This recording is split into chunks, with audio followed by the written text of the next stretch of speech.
What's up, everybody? I'm David Hain. Welcome to episode 54 of the A to D from Addict to Disciple podcast. If you would like one-on-one counseling or to launch or join a group using the podcasts or from A to D Ashes to Destiny curriculum, please send me a message by email at davidfromatod@gmail.com or go to my website, www.fromatod.org, and click on the contact page. When we come back, we'll get into this episode entitled, So You Want to Be a Peer Coach?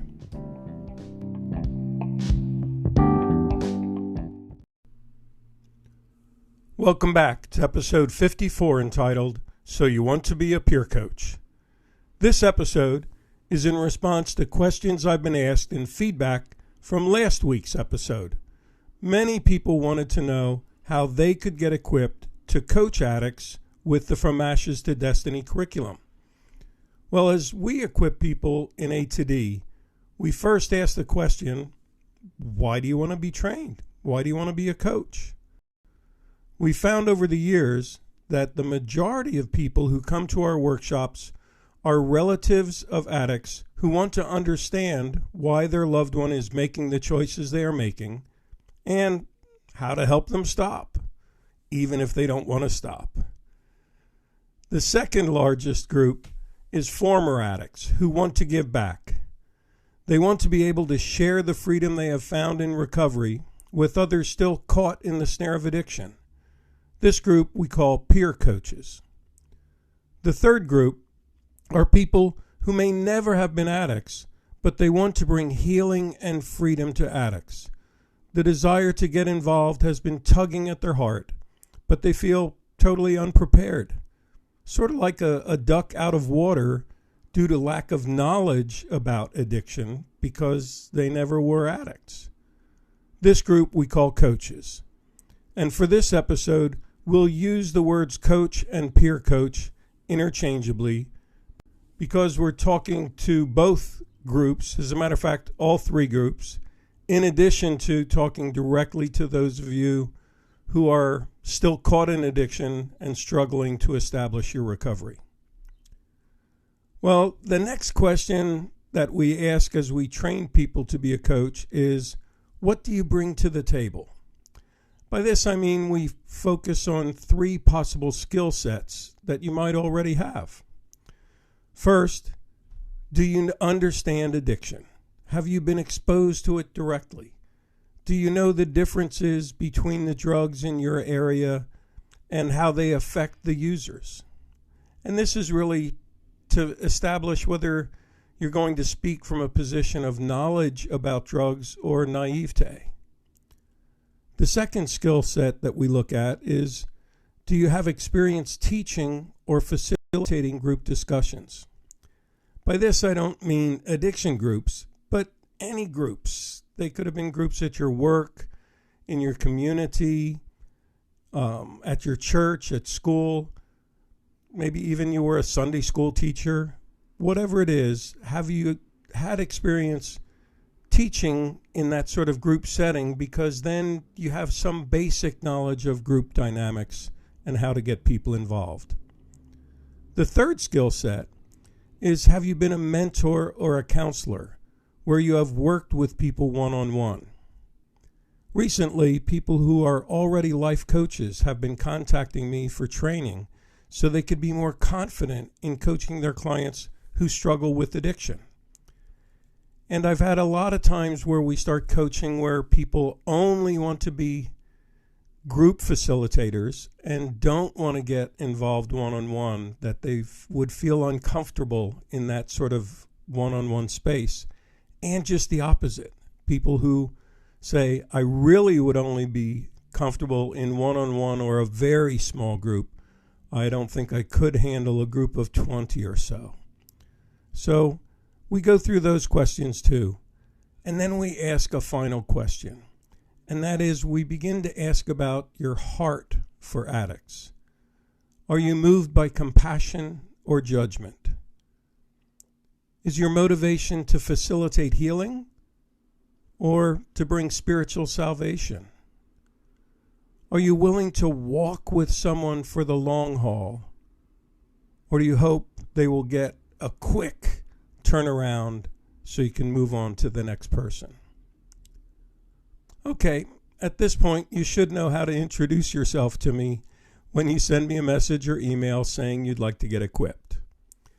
I'd like to use the rest of this episode to look at some basic but vital understanding of how the clinical community looks at addiction. And when we finish that section, we'll move on with some thought-provoking questions about the thoughts and feelings that addicts experience. Let's begin with that first one and look at drug and alcohol addiction. Currently, the correct clinical term for addiction is substance use disorder. This term has replaced both previous clinical terms, which were substance abuse and substance dependence. This comes from the Diagnostic and Statistical Manual of Mental Disorders, known as the DSM for short. And this is the official text. It's like the Bible from which diagnoses are based, and it contains criteria for substance use disorders and many other mental health problems. The latest version of the DSM is DSM-5. And clinically, when you're using this tool and you assess someone, the treatment provider evaluates whether substance use had caused significant problems in someone's life. They have specific criteria that they look for, and I'll go through them with you. And as an assessment on a client is taking place, you only look at the previous 12 months' activity. The substance use disorders can be classified one of three ways. Either mild, and that's when only 2 or 3 of the criteria fit you. Moderate, if you meet 4 or 5 criteria. Or severe, if you meet 6 or more of the 11 criteria. For my listeners who are still using and struggling to establish recovery, I urge you to score yourself as you listen. See where you would fall, mild, moderate, or severe substance use disorder. Are you ready? Here's the 11 criteria from DSM-5 for substance use disorder. Number 1, hazardous use. Here we look if you've used your substance of choice in ways that are dangerous to yourself or others. For example, have you overdosed? Have you driven while under the influence? Have you blacked out? Number 2, social or interpersonal problems related to use. This looks at relationship issues, conflicts, and problems with other people that came as a result of your substance use. Number 3, neglected major roles in order to use. Here we look at whether or not you've failed to meet your responsibilities at work, school, or home because of your substance use. Number 4, withdrawal. When you stop using, do you experience withdrawal symptoms? Yes or no? Number 5, tolerance. Have you built up a tolerance to the substance that you choose so that you have to use more in order to get the same effect? Number 6, using larger amounts or longer times. And this is where you start to use more and more of the substance for longer periods of times or more days in the week in hopes of meeting that high. Number 7, repeated attempts to control your use or quit. Really looking at, have you tried to cut back or quit entirely only to be unsuccessful? And I know for some of you listeners, that's many, many times. Number 8, how much time have you been using?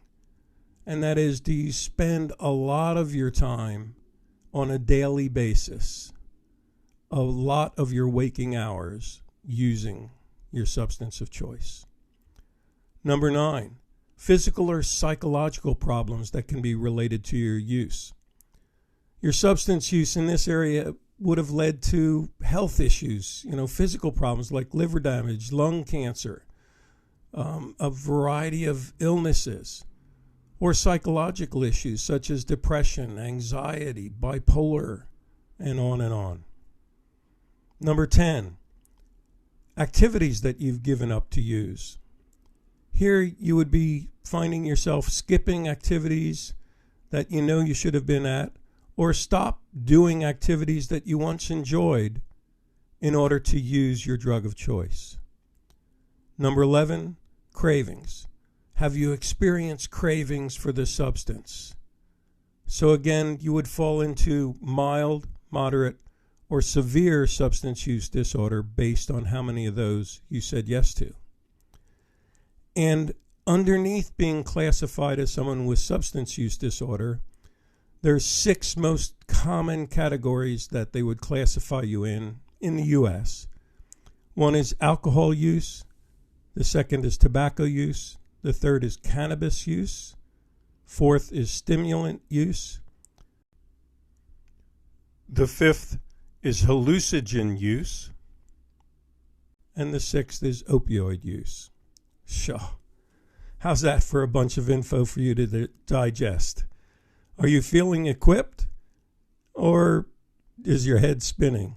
Well, hopefully you're beginning to feel a little bit equipped, and you can go back and listen to this again and again for those of you that this sounded like I was speaking a foreign language. Okay, now let's look at growing in our understanding of the thoughts and feelings of addicts. For this point, I'm going to use the lyrics of the song Like a Rolling Stone by Bob Dylan. Remember, it's important that we as coaches never try to fake it and pretend that we know more about drugs than we actually know.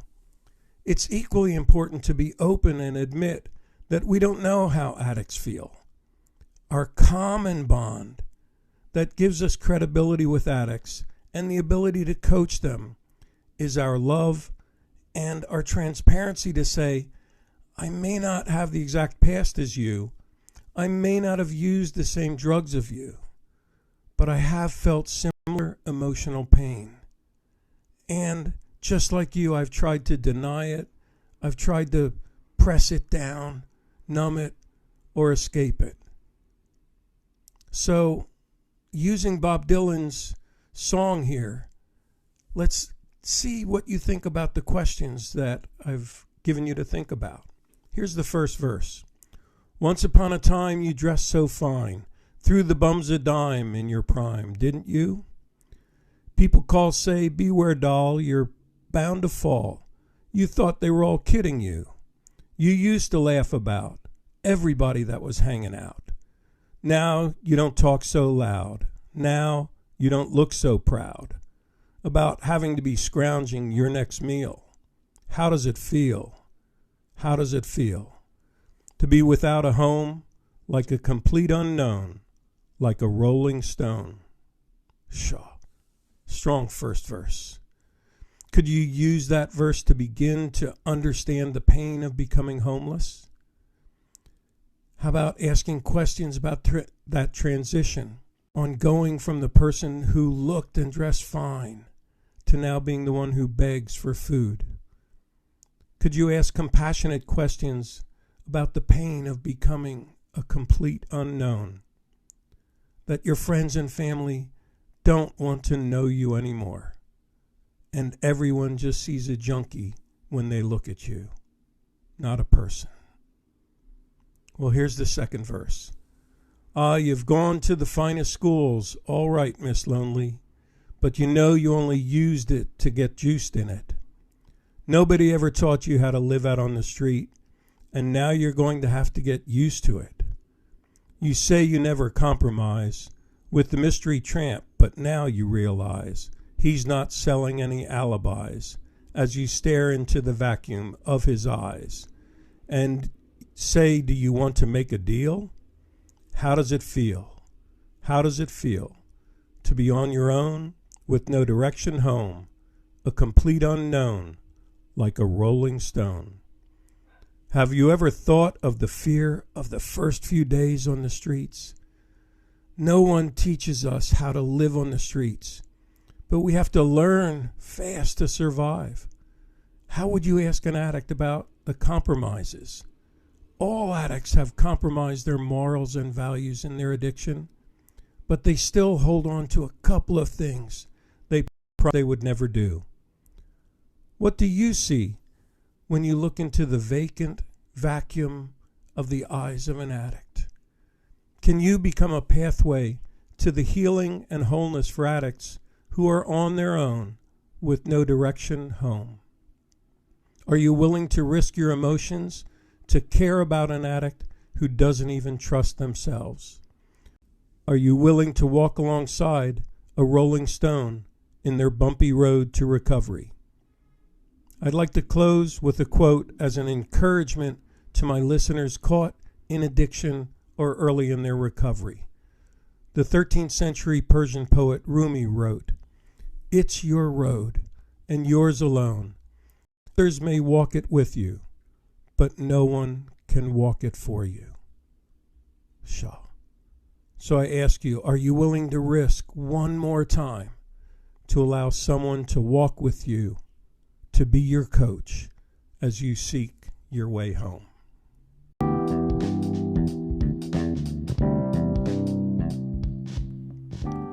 Thanks for listening to this episode of the A to D from Addict to Disciple podcast.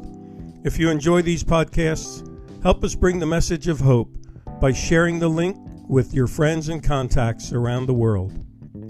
If you'd like to support our work with people caught in the snare of addiction, homelessness, or incarceration, please click on the support link in this episode's description. Your donation of any amount could change a life.